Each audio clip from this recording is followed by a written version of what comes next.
Hello, everybody. Welcome to In My Opinionation, a Blossom Watch Through podcast. I am Jen, and I am here with my co-hosts, Mallory. Hello. And Eric. Howdy. Hello. Every week, we watch a new episode of Blossom, and we do some commentary on it and go through some nostalgia. So how are you guys doing today? Good. Pretty good. Yeah, you sound about the same as last week. You always sound so unsure when one of us asks. I'm so tired right now. I reorganized my basement, so I'm just like, why did I stay up till 3 doing this? Oh my god. Jeez. Because I wanted to be ready for you guys today. Oh, babe, thanks. Okay, so the episode that we are looking at today is season 1, episode 2. It's called My Sister's Keeper. It was aired on January 7th, 1991. It was written by Dan Rio and Bill Richmond and directed by Zane Busby. Here for that name. Mm-hmm. I think he directed quite a few in the first season, yeah. He's the guy. That is a Hollywood name, and I love it. I'm Zane Busby. Zane Busby. You just expect him to see, like... Needs a cigar. Yeah, a cigar, a zoot suit, a fedora. Yep. Yeah. Definite zoot suit for sure. Yeah. Love it. So what happens in this episode? Here's a little breakdown. Nick denies Blossom permission to go to the prom with an older boy who has a reputation as a young ladies' man who also happens to be friends with her older brother, Joey. Dun, dun, dun. Dun, dun, dun. Some quick trivia from Blossompedia. And I found this, and this is probably going to change a lot for us as watchers and commentators on this show. So what I found is that the episodes were not aired in their production order. Mm-hmm. Mm-hmm. So if you're like us and say watching it on a Disney platform, they are releasing them in the order they were released on the network, but that is not how they were shot or written. Yeah. So if you are watching the show and go, that doesn't make sense, I don't know how it became spring before winter. That would be why. Or how we got to the prom. How we got to the prom in the second episode. So keep an eye out on that, because I know for sure that will nix probably about half of the notes I would normally have. Yeah, this one was the 7th episode filmed. Yes, exactly. Yep. So we'll see that coming up. And from what I could see and read up on, we're going to see that happening for the first season, maybe into the second season as well. But I think it sorts itself out later into the show. The first season is very much just out of order, in terms of how they filmed it. The second season, I feel like there's a couple, but it's not as crazy. Like they try to keep it more chronological. Yeah. So that was a little tidbit. I was like, okay, good to know. I'm going to be less bitchy about some things now. And another little piece of that, which I think kind of plays into the same thing. The young man that is courting Blossom in this episode is called Bobby, and he will show up later in the season, presumably, as kind of the same character, but with a different name. Oh. That's confusing. So this sort of situation that we're seeing in this episode will be mentioned later on in the season, but it'll be mentioned under a different name. Okay. So there's fan theories that it's basically the same person. Right, yeah. So keep an eye out on that. They couldn't get Steven Dorff back because he was so busy? Yeah, right. I looked at his IMDb, like, dude's working. Yeah, he's Duncan Frost, man. Duncan Frost. That's from Blade. Oh, okay. He's the bad guy. I'm assuming that's correct, because I've never seen Blade. What? Don't at me.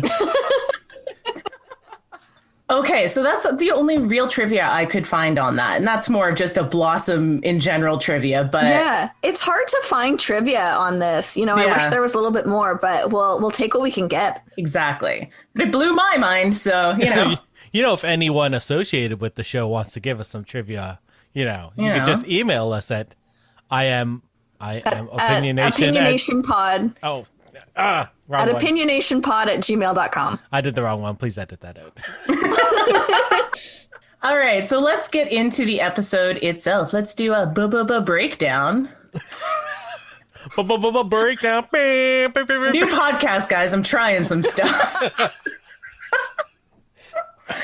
So the episode starts on was classically my childhood.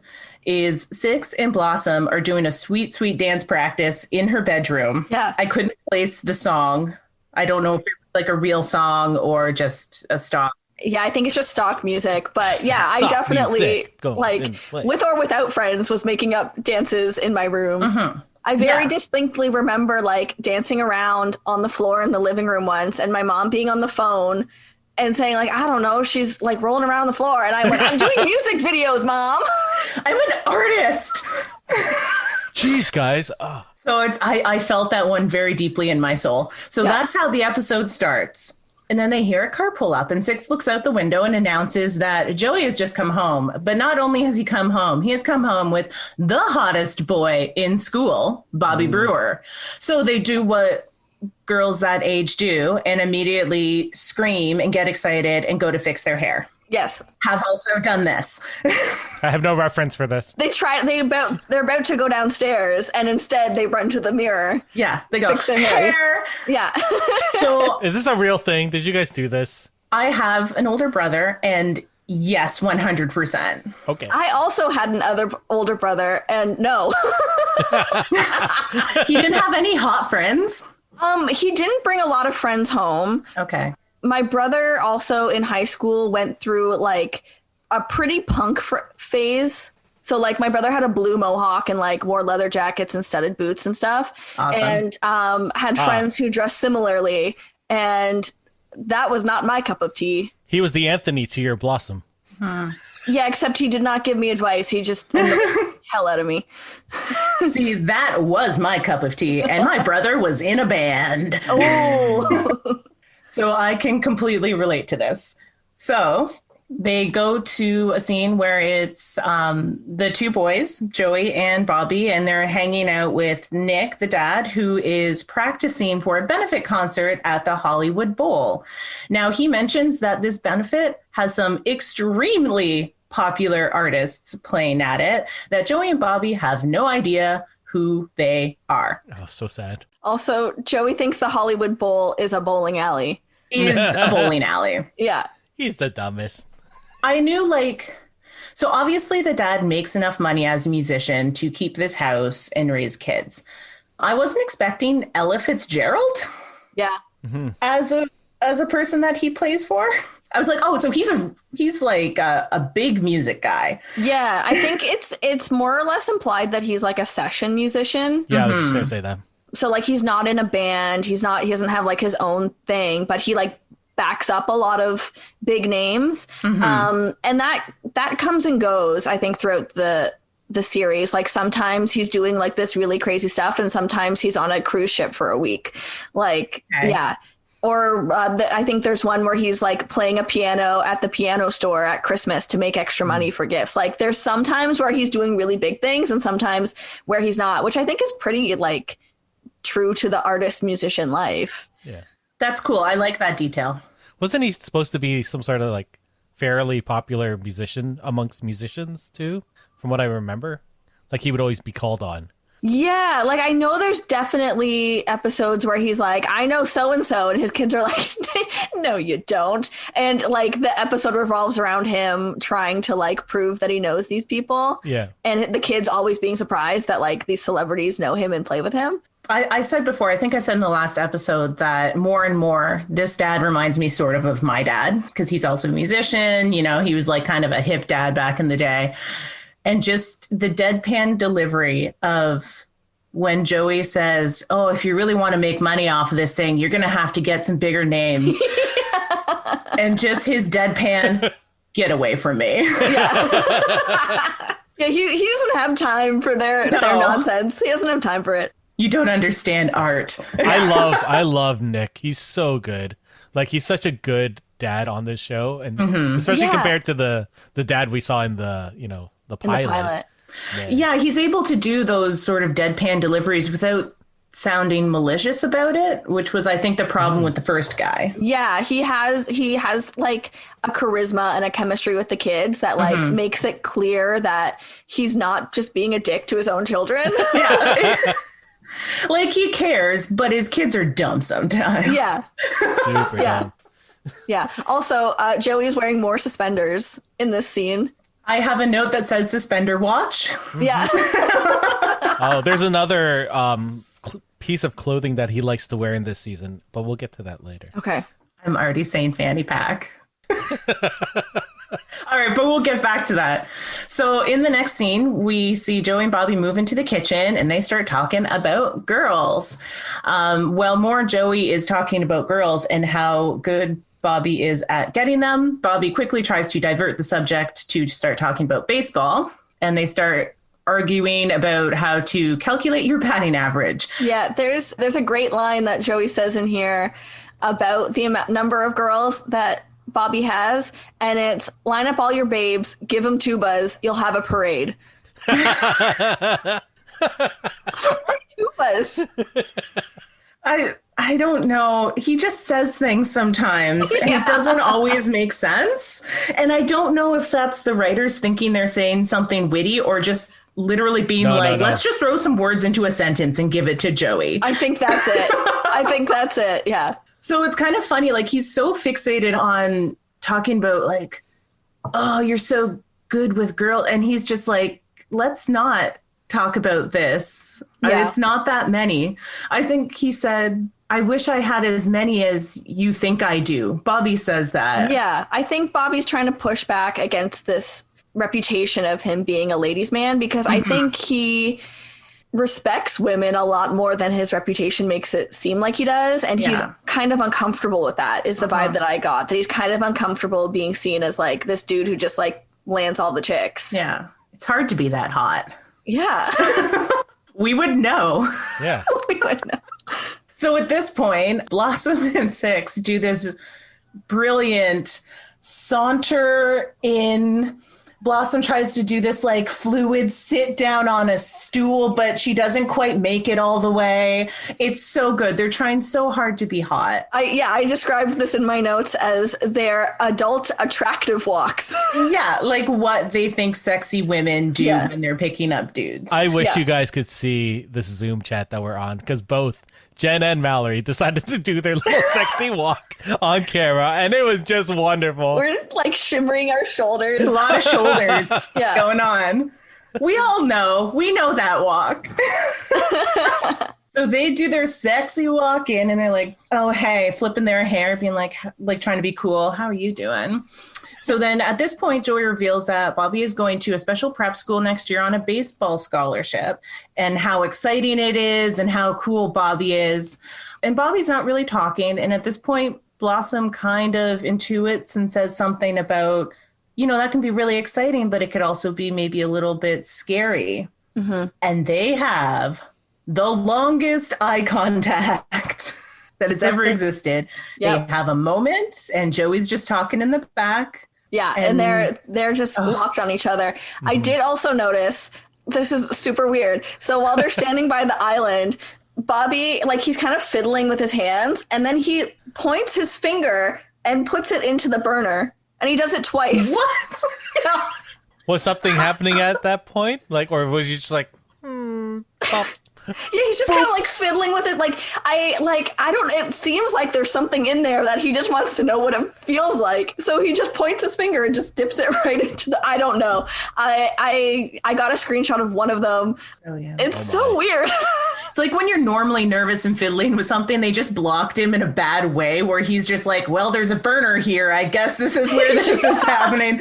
Acting. Yeah. Well, because, they're like, I feel like there is a way that he could have like touched the burner to be like, I'm fiddling with things, but it was a very deliberate, like, I need to touch that. Is this real? Yeah. That's amazing. I love that. So yeah, that's what I noticed. That's great. I want to see that screenshot. So I'm assuming we will have that up on.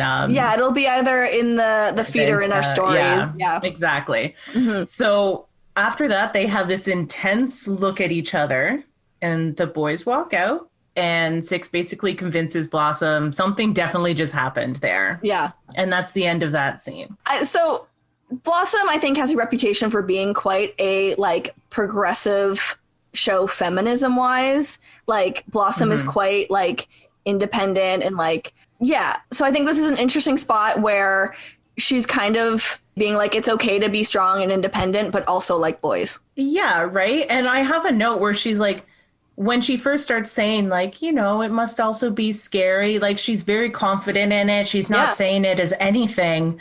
But as soon as she realizes that gets her attention, she like melts. Yeah. She becomes goo. Like, she's super insightful until she's not. Yeah. And Six is like, oh my God, he liked you. And she's like, what? What's happening? What is life? Yeah. Yeah. So that whole mentality of like her being strong and then melting is actually, it plays into the next scene too. So in the next scene, we see Blossom is playing in her bedroom. Actually, that was a detail I left out. I apologize. So she does mention that she's trying out for first chair trumpet in her band. So this is a really big deal. She's been trying to practice day after day. So we see her in her bedroom practicing the trumpet when Bobby walks in. Ooh. Ooh. So she tries to do this whole bit where she's like, oh, I just fiddle around on the trumpet. It's like not even a big thing. And he's like, no, I saw you in the marching band. Like, I know you legitimately love that. Yeah. And he doesn't make her feel bad about it or anything. He's like, no, it's cool. It's awesome. You're really good at a thing. And she mentions that Joey says that girls look dorky playing the trumpet. And Bobby says, I don't think it's possible for you to look dorky. Ooh. Girl. No. I swooned. Such a dreamboat. Right? He just knows what to say. So he does actually use it's funny because he calls her unusual. Mm-hmm. And she goes, oh, the U word. And he goes, no, it's good. It means you're different. I hate this phrase. You're not like other girls. But that's essentially what he's saying here is you're not like other girls. You're unique. You're your own woman. You're unique. Yeah, exactly. So they have that little interlude and then he asks if he can call her. Yes. Ooh. This was a big thing in the 80s, kids. Yeah. 80s and 90s because you only had a house phone. Yeah. So you had to call and then you had to like ask whoever picked up the phone if the person you wanted to talk to was there. So like you had to worry about if their parents picked up the phone and you're like, can I talk to you were making like a real choice to talk to this person and maybe everybody knowing about it. I feel like this is where my hate of talking on the phone came from. Yes. My first girlfriend's dad was a firefighter and he was really big.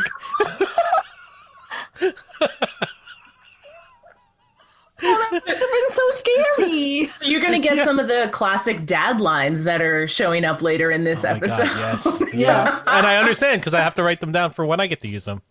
Oh, yeah, exactly. This is training, man.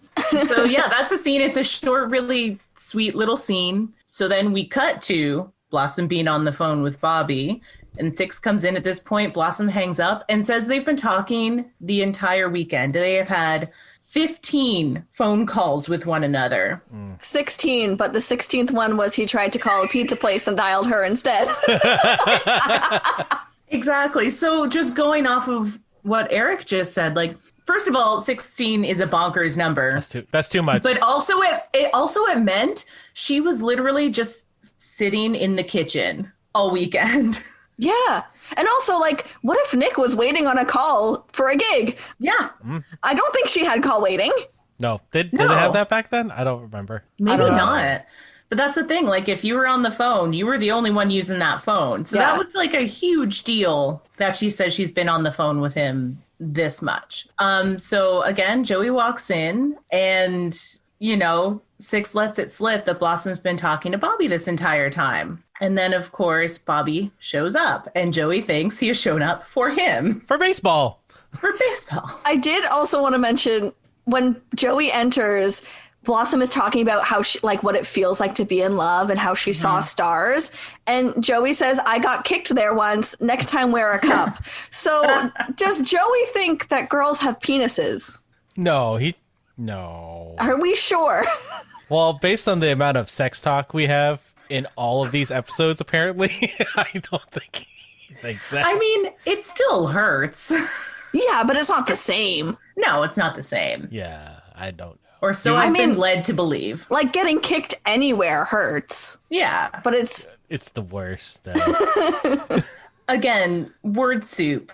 Give it to Joey. Yeah. Words don't make sense. So yeah, then Bobby shows up and Joey's like, yeah, bud, let's hang out. And he's like, actually, I'm going to go take your sister for a walk. And there's that awkward interchange where they kind of watch them walk out, and then Six and Joey are left in the kitchen. Six kind of tries to make a little move on Joey.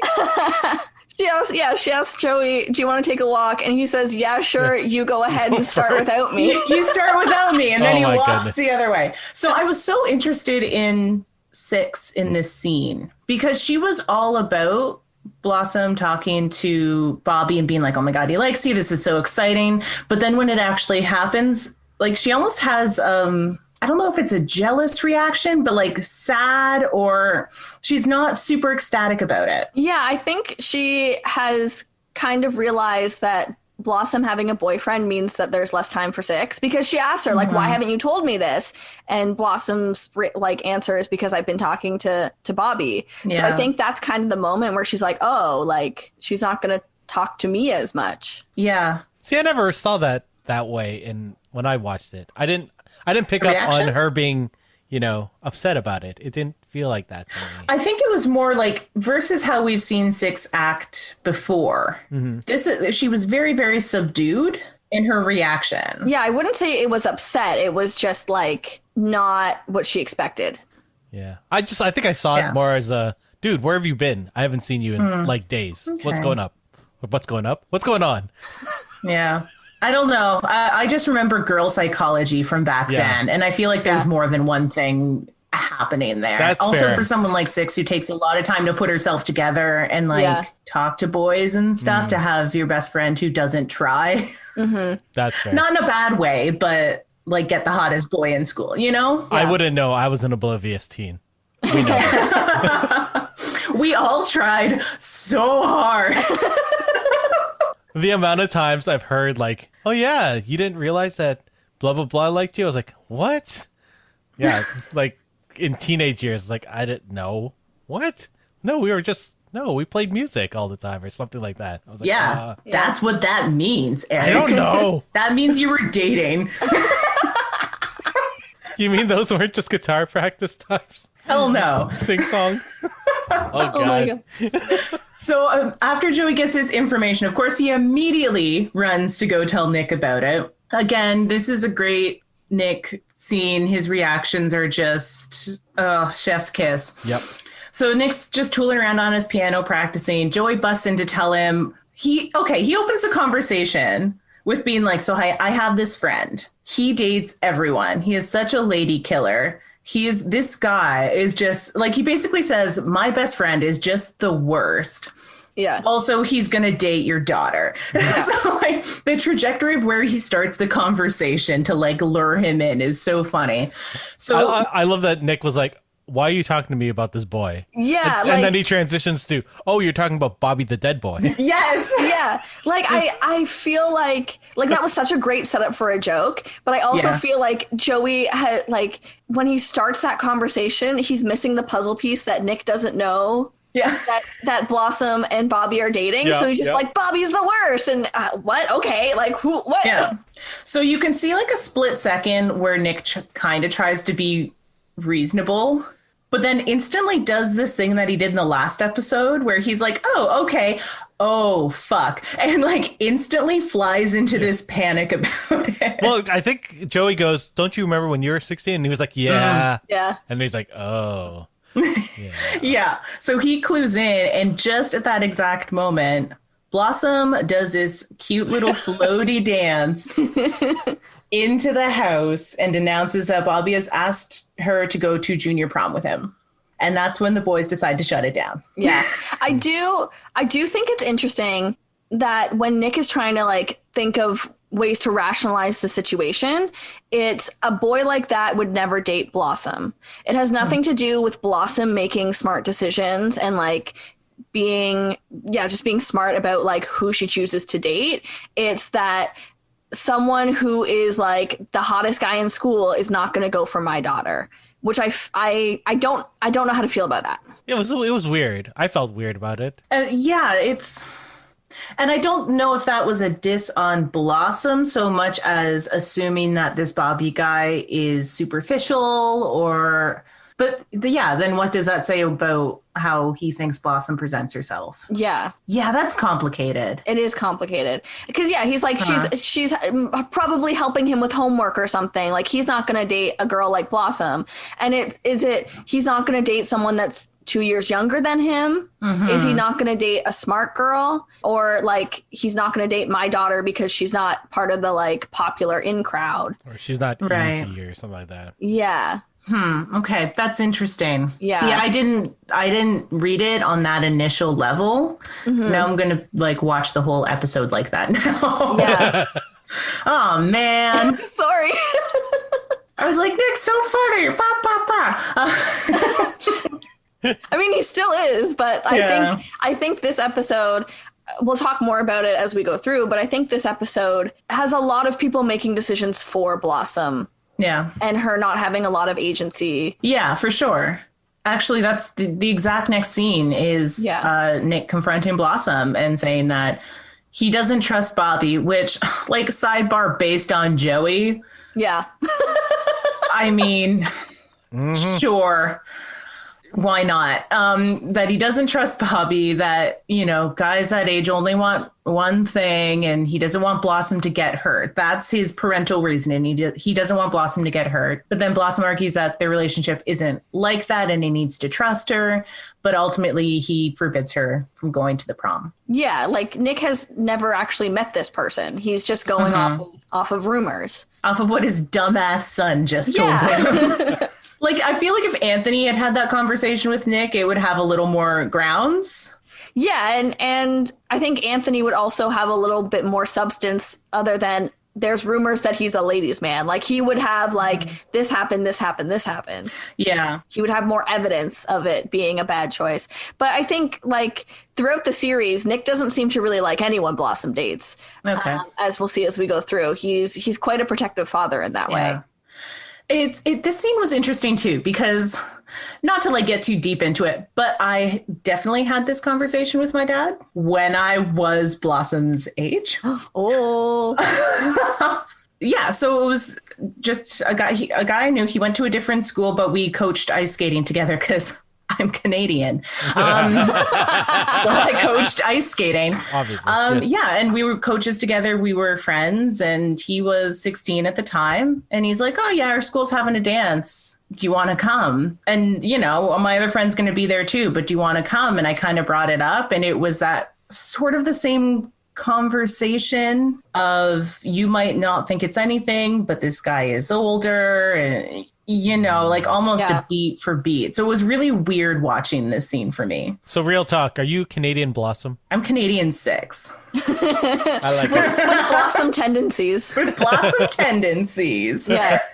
No, I didn't have anything like this. I wasn't, quote unquote, allowed to date until I was 16. Now, I did have, quote unquote, boyfriends, but it was like we would go to the movies with friends. I would go to the school dance and see him there. Like, I wasn't alone, really. Mm-hmm, exactly. My dating life, though. Were you a 16-year-old dating a 14-year-old? No, I was dating a 16-year-old when I was 16. Appropriate. Okay. Really, I was very confused at that time, too. I was like, I don't know what's going on. I don't know. Nobody does. What do I do? What do we do? Nobody knows what's happening. Let's go see Star Wars. We're all dumb. Oh, my God. Looking back, so dumb. Yeah, right? So dumb. And I went to a Catholic school, so it was like not like we could hold hands or anything at school. Oh, that made it worse. Yeah, you can't sit too close to each other. I was like, okay. I remembered a really embarrassing story that I'm going to share now. Okay, yes. So our student handbook said that public displays of affection could not go past the hand-holding stage, and I was very confused about where this stage was, that we could only... I love you. Why did I drink water at that time? That was a bad choice. That was a bad life choice. That's adorable. You are the cutest. My God. I have a little bit of Joey in here. Just like two kids be like, well, let's go to the stage and like hold their hands and swing them back and forth. We can't do any public displays of affection once we walk past that stage. No. That's the line. Oh my God, I love that. Internet, make a comic about this. I don't even know how to transition out of that. That's brilliant. We want to hear your stories about your hand-holding stages that you had in your schools. All right. Whew, okay. Let's move on. God, you're adorable. Okay. So the next scene, I was so happy because y'all told me that Miss Swanson / Agnes didn't come back. She's back, baby. I love her. I do have to say, the more I see of her, the more I'm just like, this is what Jen's going to be like when she's an old lady. I literally have a note, and I wrote the note down after she said the line about the gin. Oh, no, that's something else. Sorry. Yeah, but I was watching her and I'm like, oh my God, this is me. Yeah, she's you. I'm old. But like the way she doles out advice of like, Blossom is complaining about her dad and Agnes is just like, well, then stand up for yourself. Like, yeah. Mm-hmm. But she says a really interesting line where Blossom's like, he just doesn't remember what it's like to be this age. And then Agnes goes, well, I think the problem is like he kind of does, but he knows it from his personal boy perspective. And that's the problem. He doesn't understand it from your perspective of being this age. So they do just need to talk about it at the end of the day, right? And like show each other's perspectives. So yeah, she's always coming in strong with the good advice. She has a couple good lines in there. Young people have been using dances as a warm-up for sex since they invented sex is pretty good. Yeah. And also when she says like, is he a jerk? Is he stupid? Is he ugly? Does he like older women? She's so good. She's so thirsty. So we get our one scene of Agnes. I want more, but it's always good. And these scenes always seem to be like the turnaround point. She's the smartest person on the show. Like, let's be real. Yeah. So yeah, she realizes that she needs to talk to her dad. The next scene is what I call the Dawson's Creek scene, which I realize is not relevant to when this came out. However, maybe Dawson's Creek is the one that has the Blossom scenes.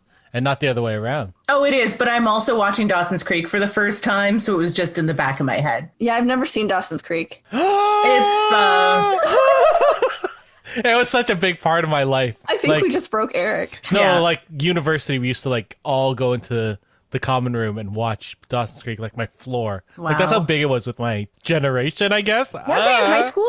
Yeah, when I was in high school. But when they grew up, it goes into college? Yeah. Yeah. It's really entertaining. You'll hate all of them, but you keep watching. Netflix also has the wrong music for this show. Yeah, it does. It has Janard music. Oh, they couldn't get the rights. Even during the episodes, like there are different songs in the episodes. So I'm sitting there like, this is wrong. I don't like it. Because TV shows buy like the rights to music for like a specific amount of time or a specific type of distribution. So when they put it on Netflix or any other streaming site, they often have to change the music, or if they do DVD, which now makes me wonder how much of the music on Blossom is the original, because I don't remember. I know the theme song is the same. They've kept the theme song, but like they didn't use a lot of, what's the word I want? Cultural music? Not that we know of. Like it's a lot of soundtrack but music. that like dance music right at the beginning could have been an actual song, but they've now replaced with like maybe it was Joey Lawrence. They didn't want to pay him the rights to his own song. Brilliant. What a digression. Good job, guys. Love it. So the reason I called it the Dawson's Creek scene, we didn't even get to that, is that Blossom is in her bedroom. It's nighttime. She hears a noise, and then you see Bobby climb up to her window with a ladder he built that day in shop. Weird detail, but cool. Also, Blossom has a bat by her bed. She just sleeps with a baseball bat by her bed, so that if somebody sneaks in the window. Sometimes you gotta take a bitch out. I'm not gonna lie. I have like a cane right by my bed. We have a bat. When Tristan was in his first year of college, he insisted on walking down to Canadian Tire and getting a crowbar to keep by his bed for when the zombies come. He's prepared. Yay! We also had a crowbar under our bed for a while. Yeah, it's no longer under our bed, but the crowbar is still around. I want a cricket bat. That's what I want, but they're expensive. You got to know what a crumpet is if you want to play cricket. Hey. Cultural reference. Hey, moving on. Oh, yes.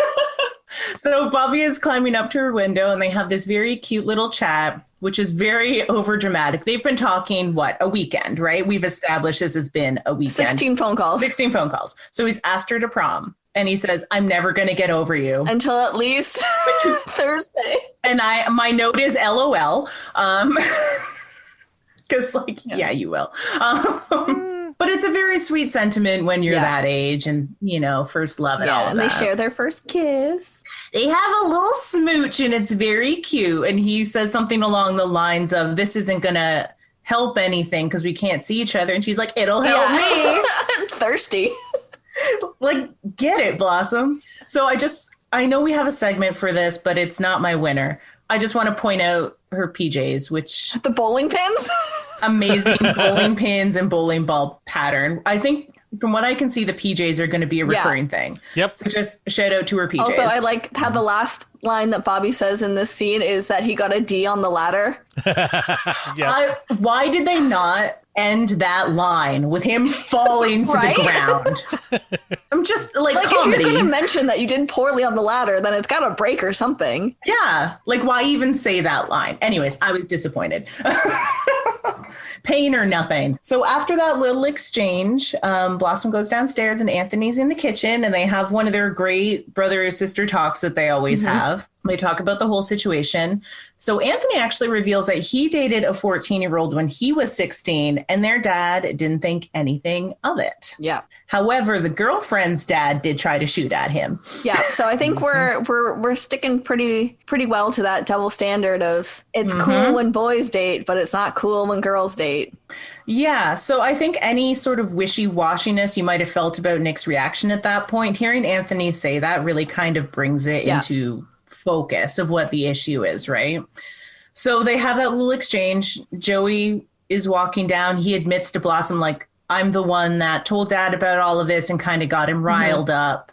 And he's really, really sorry. Blossom forgives him. He immediately falls asleep. Yeah. At the table.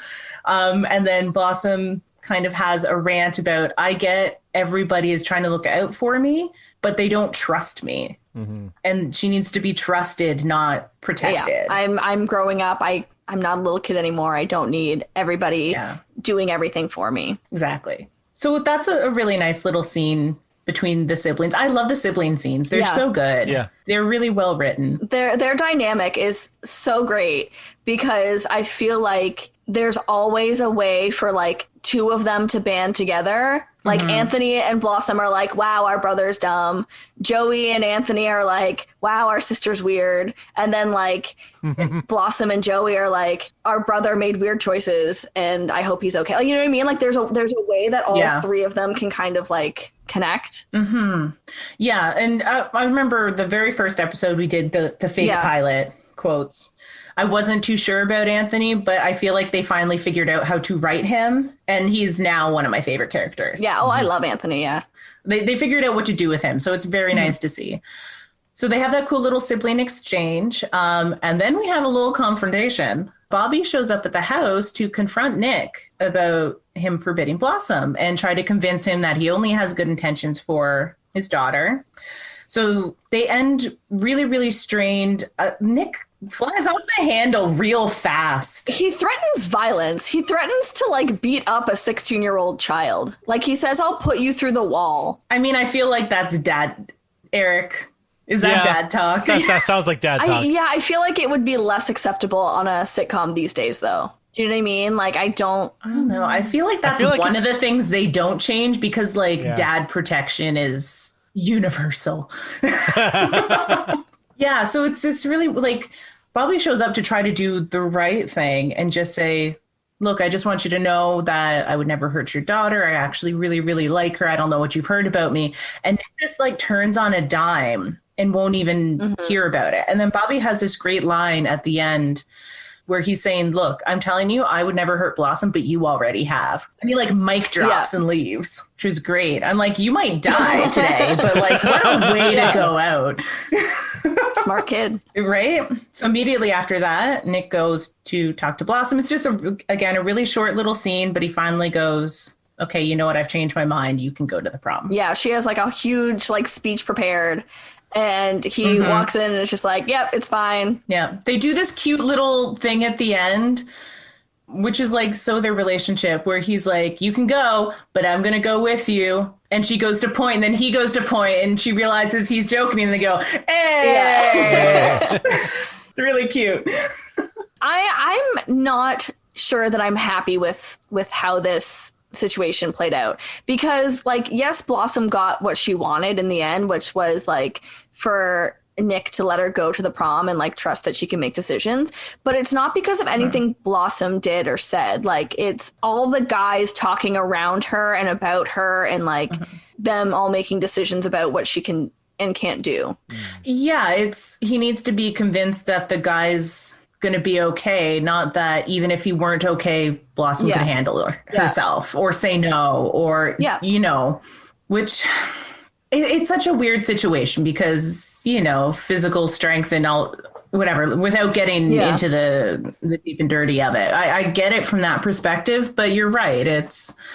He assumed she couldn't handle herself if something were to and like, happen. especially since we leave the last scene with Blossom, with her saying to like Anthony, I need to be trusted. I need to, like, I can take care of myself. People need to realize that I can take care of myself. But she doesn't actually get a chance to do that because Bobby comes in and fixes it by talking to Nick. She doesn't say this to her dad, does she? That I can remember, that she needs to be trusted. I think that's in her speech that he cuts her off. Like, she has this big speech prepared of like, I'm like 14. You trust me. You know me. Like, and she doesn't get to say it. I would have been more interested, instead of this being like a Bobby scene, make this the Anthony scene, where he literally goes to her and goes, I did this exact same thing. Why were you cool with that? And all of a sudden it's different because it's Blossom. I think that would have been more interesting to watch. I mean, it's still a guy saving the day in a way, but you would get to explore the hypocrisy of it a little bit more. Anyways, problematic. So we get to prom nights. We have Nick and Anthony sitting in the living room. They're waiting for Bobby to show up. Blossom comes downstairs looking cute as heck. I wanted to know, have proms gotten more fancy, or is her dress just supposed to like represent her quirky like fashion sense? I think both. Because I did like the dress. I just didn't think it was like, by today's standard of formal prom, like a formal dress. I think the quirkiness goes a lot into the fashion aesthetic of the time. Like, it was like a bare shoulder, but like poofies, like the look was very of the time. So I think that was more like just standards have changed. From what I've seen as old lady Jenn, there's a lot more about being glam now, and maybe it wasn't so much like that before. Eric, I wish I had that one where I wish it wasn't that glam. No, I don't remember. I had a tux of some sort. Not a tux, I had a suit. My date had a dress of some sort. And yeah, like there's so much like pomp and circumstance now, at least with prom. At least I feel like, because everything's social media based, so everyone's like, we have to get dolled up. Yeah. And everything has to be big. And like, I don't remember it being like, I remember going to prom and I remember it being a big deal, but I don't remember it being that big of a deal. No, me neither. I remember it being... So I went to 3 proms. They were formal. They weren't called prom. Ooh. They were formal. We didn't do prom queen or king or any of that. We didn't do that either. But so at my school, you were allowed to go to formal if you were in grade 11 or 12. You could go both years. So we went in grade 11, and like my friends and I just wore dresses that we had in our closet. I went in grade 12 and like went out and bought a dress from that. And it was like, do you remember Fairweather? Yes. Is that gone? They constantly have closing sale signs in their windows, but they never close. Oh, yeah. They're just like in a constant state of closing. So I had one of their like formal dresses. And then the third time I went, I did a victory lap. They had gotten rid of grade 13 by the time I got there, but you could stay and do like additional courses if you wanted to.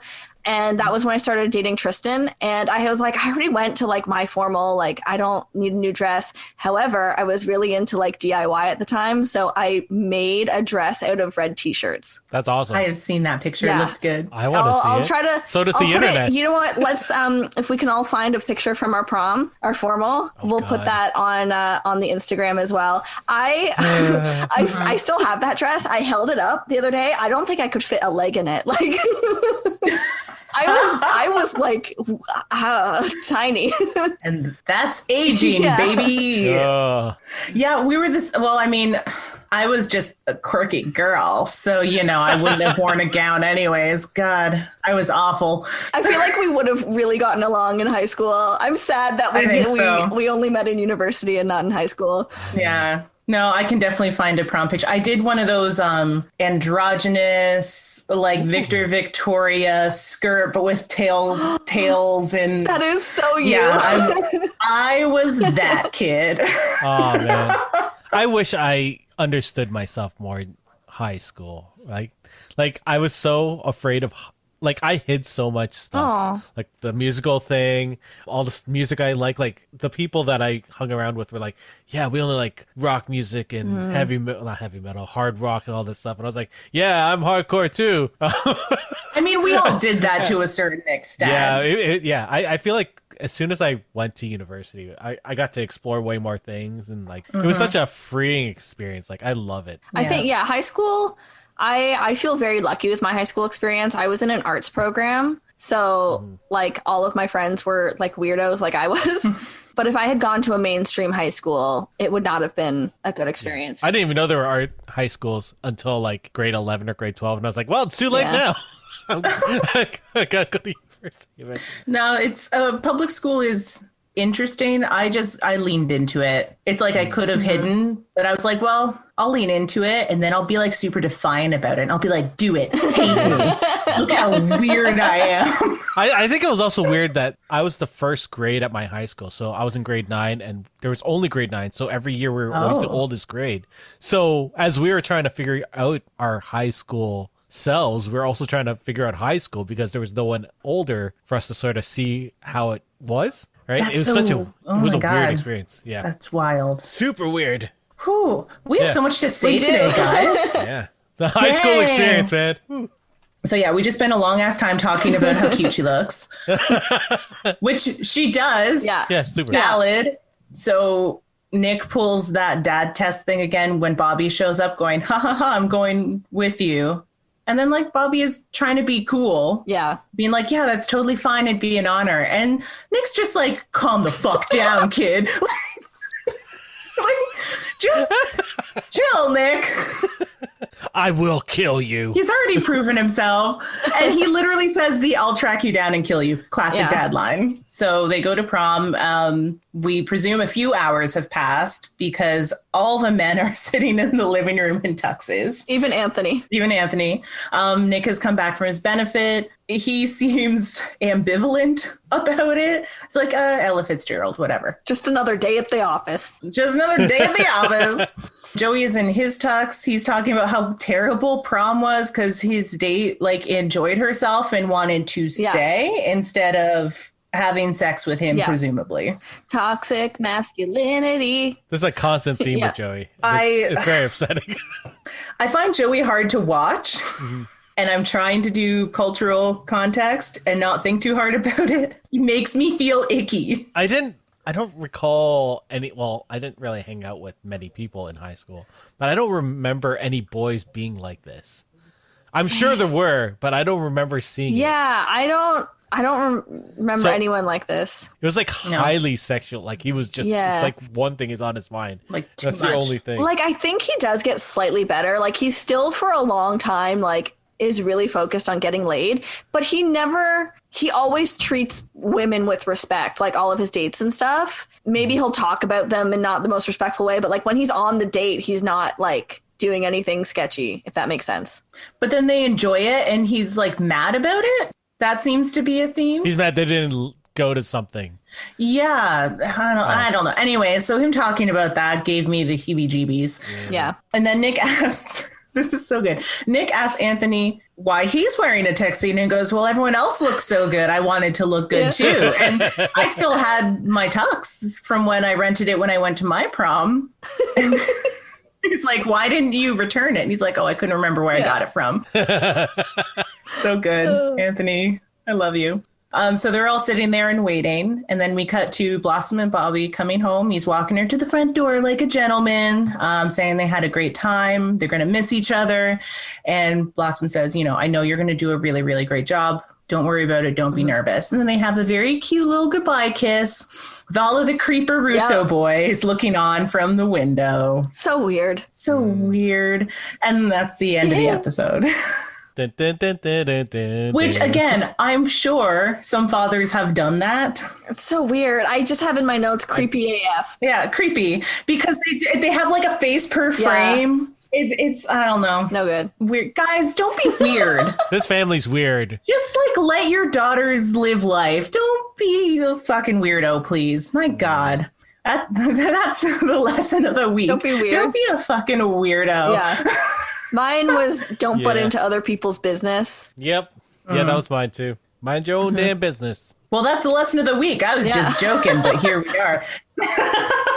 But what we haven't covered is the outfit of the week. So, Eric? Oh, obviously. Mine was from an earlier scene where Joey, the walk scene.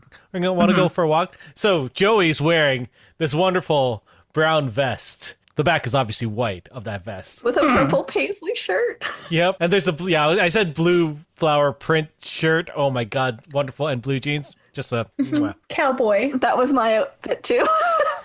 Okay, so that was mine. Floofy. It's very floofy, like a pirate.